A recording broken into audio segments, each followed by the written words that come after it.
The majority of men today are soft, passive, and weak, boys pretending to be men. The truth is this: every man should pursue the ability to become the most formidable, composed, and commanding presence in any space he walks into. That's not arrogance, it's because power and respect are always intertwined. The moment a man becomes truly dangerous, he earns a level of respect that harmlessness can never command. Mainstream messaging will mislead you into believing there's something morally wrong with cultivating power. They'll say that wanting to be dangerous means you're a threat or a problem.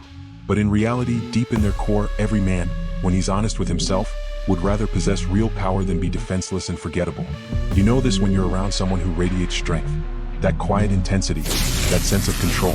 You don't even need to speak about it, you just feel it. There's no use in pretending otherwise. It's a truth every man recognizes, whether he admits it out loud or not. Being a force to be reckoned with is actually essential if you want to be truly peaceful. Plenty of men claim that they're calm and nonviolent, that they walk the path of peace. But dig deeper and you'll see it's a facade. They're not making a noble choice to be peaceful. They simply don't have the means to be anything else. Their peace is rooted in powerlessness, not strength. They lack the ability to protect, assert, or lead. That's not peace, it's surrender. It's cowardice masked as virtue. On the other hand, the man who has cultivated strength, confidence, and real capability, and yet chooses to remain composed and controlled in the face of conflict, that is a man who is genuinely peaceful. True peace is only possible through restraint. And restraint only matters when the alternative, real power, is present. The man who could dominate but chooses not to, that's the man who commands respect. You'll often come across men who proudly declare that they are peaceful. They speak as if choosing calmness and nonviolence makes them virtuous, enlightened even. But in most cases they're not telling the full truth, not even to themselves. The reality is they aren't choosing peace out of strength. They simply don't have the option to be anything else. They lack the physical, mental, or emotional capability to assert themselves or defend their ground. They have no power to fight, so they pretend submission is wisdom. They wear their harmlessness like a badge of honor, but it's not earned, it's inherited from weakness. These types of men are not calm warriors, they're just weak souls. They don't pose a threat to anyone, and that's why they're tolerated. But tolerance is not the same as respect. Their so-called peaceful nature is really just an absence of power. And without power, peace is meaningless. Only the kind of man who is fully capable of violence, confrontation, or resistance, but consciously makes the decision to remain still, composed, and nonviolent. Only he is experiencing real peace, because that peace is coming from a place of control, not fear. Restraint, not incapacity. True peace isn't a default mode, it's a deliberate choice. And it only matters when a man could choose to do harm but actively chooses not to. He walks through life with power under the surface. He doesn't need to display it, but it's there, ready if ever needed. This is the paradox of peace. That peace only means something when it's chosen by someone who has the power to do otherwise. If you cannot destroy, your decision not to destroy holds no weight. A sword locked in a glass case does not make the world peaceful. But a man who holds the sword and chooses not to swing it, that man brings true peace into every room he enters. Don't get it twisted. The idea of being dangerous today isn't just about having big muscles or being able to win in a fight. Yes, physical strength still matters, it's a piece of the puzzle. But it's just that, a piece. It's not the whole picture anymore, not by a long shot. In earlier times, sheer physical dominance might have been enough to establish authority. But in the world we live in now, a digital world, a hyper-socialized world, danger has evolved. It's taken on new forms. You can no longer measure a man's threat level just by how heavy he can lift or how fast he can throw a punch. Being dangerous in this era means you need to be sharp in ways that go beyond the body. You need to be dangerous with your words, dangerous with your mind, dangerous with your strategy. You must know how to outthink, outspeak, and outmaneuver, because the battlefield has shifted from physical spaces to psychological and virtual ones. A man who is only strong physically but weak mentally or emotionally is at a disadvantage. He might win a fight but lose the war, and that's not enough anymore. So, when we talk about being dangerous here, we're talking about the kind of man who's a full package threat. Someone who knows how to hold his own in every arena, not just the gym. This concept of modern danger is something most guys haven't fully grasped. They think hitting the gym is the only step. But becoming truly formidable is about upgrading every part of yourself. Your presence, your communication, your ability to influence and move people, your ability to disappear, to strategize, to deceive if necessary, and your power to make people see you differently, to shape how they perceive your strength. In this video, we'll explore 4 core principles. 4 skills or traits that, when mastered, can make any man, not just the genetically gifted or the naturally confident, absolutely dangerous. Dangerous in the right way. Dangerous with purpose. Dangerous by design. A man becomes truly dangerous when he can express himself clearly and persuasively. A man who speaks with precision, who knows how to get his point across effectively, becomes a serious threat to anyone trying to manipulate or mislead him. Words, when wielded with skill, can be sharper than any blade. This is one of the biggest reasons someone like Andrew Tate faced mass cancellation. It wasn't his accolades in kickboxing or the wealth he accumulated that caused discomfort among the powerful. Those things alone don't topple systems. What truly alarmed the establishment was his way with words. His ability to express controversial thoughts boldly and coherently. He's a skilled speaker who directly challenges prevailing cultural narratives. And whether you agree with him or despise him isn't the point here. What matters is that he speaks in a way that compels people to listen. His tongue, metaphorically speaking, is razor sharp. You see the same trait in someone like Jordan Peterson. He's been placed in the hot seat time and again.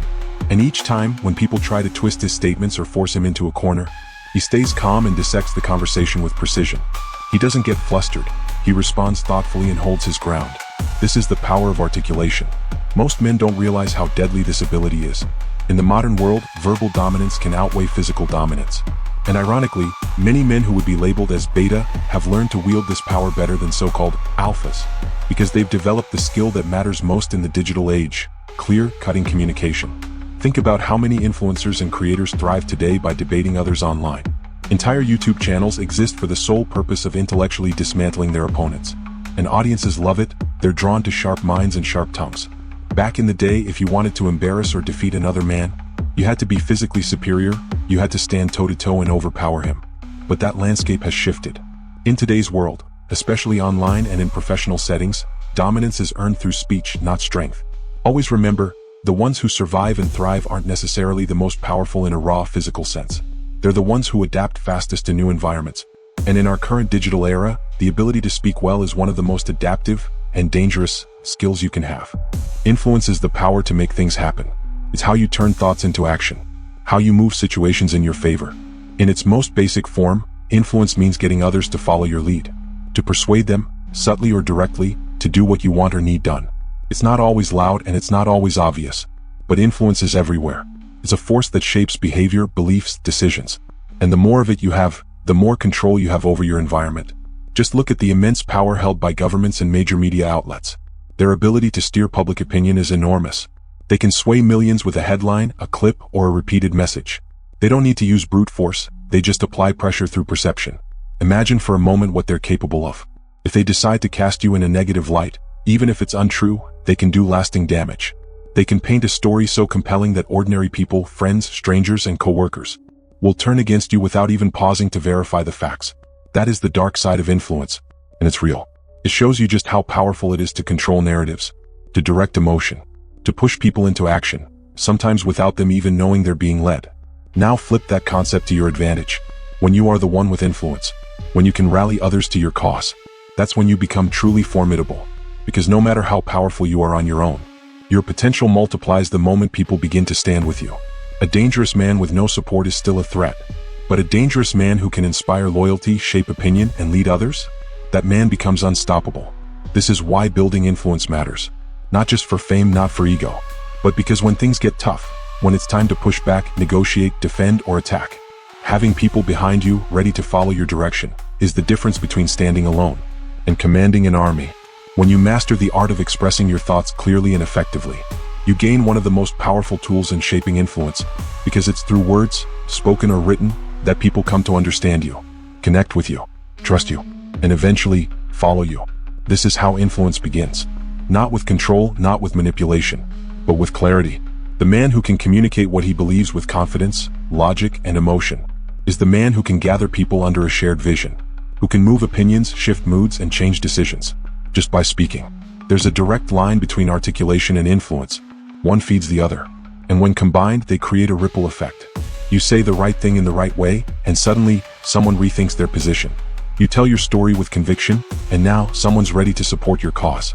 Your voice becomes more than sound, it becomes motion. That's why this link matters so much. Being dangerous isn't just about having force or presence. It's about having words that cut through noise, that stand out in a world full of distractions. And once you earn someone's attention, you can earn their alignment. Of course, this is just one dimension of influence. There are many strategies, tactics, and psychological tools that can help you persuade and guide others. Some are subtle, like body language or framing.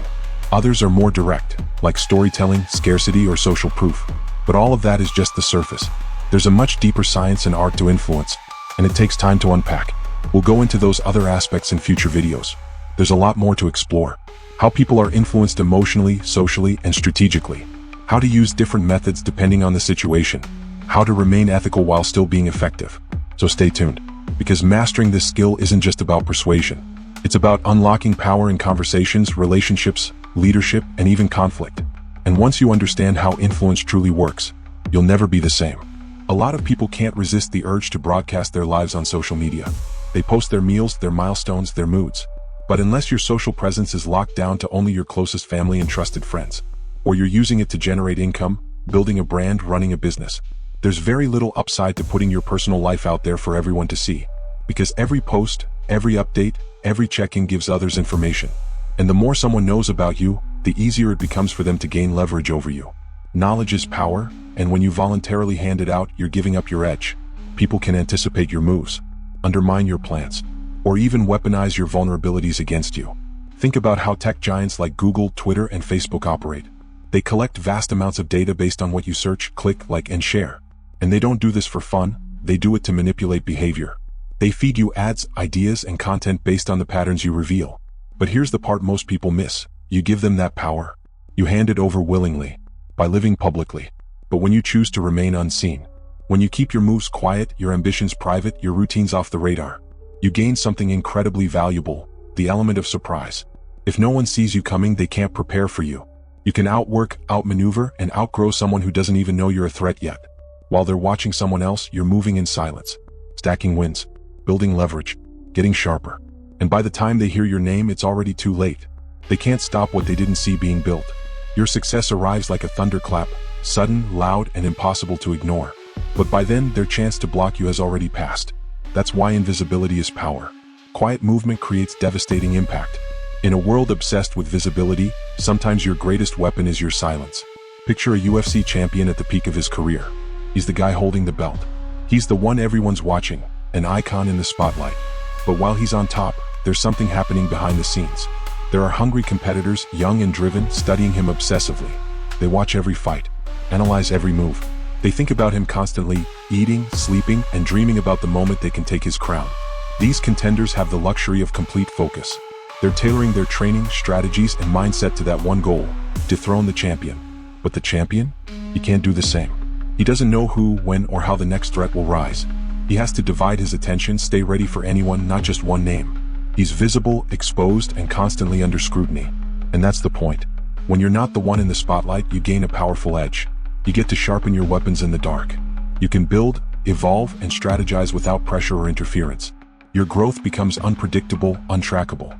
This is the power of working in silence. You become a ghost competitor. No one sees you coming. You can launch with maximum force because no one had time to prepare for you. It's an extremely potent advantage. And in a world where so many people chase attention too early, it's a lost art. But the ones who learn to hold back, stay quiet, and grind in the shadows, those are the ones who make noise when it matters. Surprise is not just useful, it's devastating.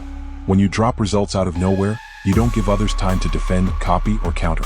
You force them into reaction mode. And by the time they figured out what hit them, you're already 3 steps ahead. So use this principle wisely. The longer you can stay under the radar while preparing like a savage, the louder your arrival will be when the time is right. Don't waste energy announcing your plans. Let your success speak first, and hit hard. Master the art of shifting perception. Look weak when you're truly strong, and show strength when you're actually at your most vulnerable. Sometimes the best strategy is to appear powerless, unready, or even insignificant. Because when you do, your opponent becomes overconfident. They miscalculate, and that's exactly when they walk into your trap. Playing the part of the underdog gives you leverage, because people often relax around those they perceive as no threat. They expose more. They lower their guard, and that gives you the window to strike with precision. Consider a real-world example. You're sitting in a courtroom facing serious charges. Even if you're completely innocent, walking in with a dominant, aggressive posture can backfire. This is not the moment to showcase strength. Judges, jurors, they read everything from your facial expressions to how you sit. In this setting, the smart move is to soften your presence, to project humility, restraint, and vulnerability. This doesn't make you weak, it makes you strategic. A powerful man understands how to shift his image when the environment demands it. He knows how to embody weakness when it earns him favor, how to downplay his strength to gain an advantage. But the reverse is also true. Let's say you're in a high-stakes business meeting. You're feeling pressure. You really need this deal to go through. But you can't let that desperation show. You need to project confidence, fake it if necessary. Act as if you've got multiple offers on the table. Act as if this deal is just one of many options for you. This calculated projection of strength can flip the power dynamic. You'll plant uncertainty in the other party's mind. Make them question if they're missing out on something. Make them chase you. And all of this, how you're perceived, how you hold yourself, often comes down to subtle signals. Your body language, your eye contact, your tone of voice.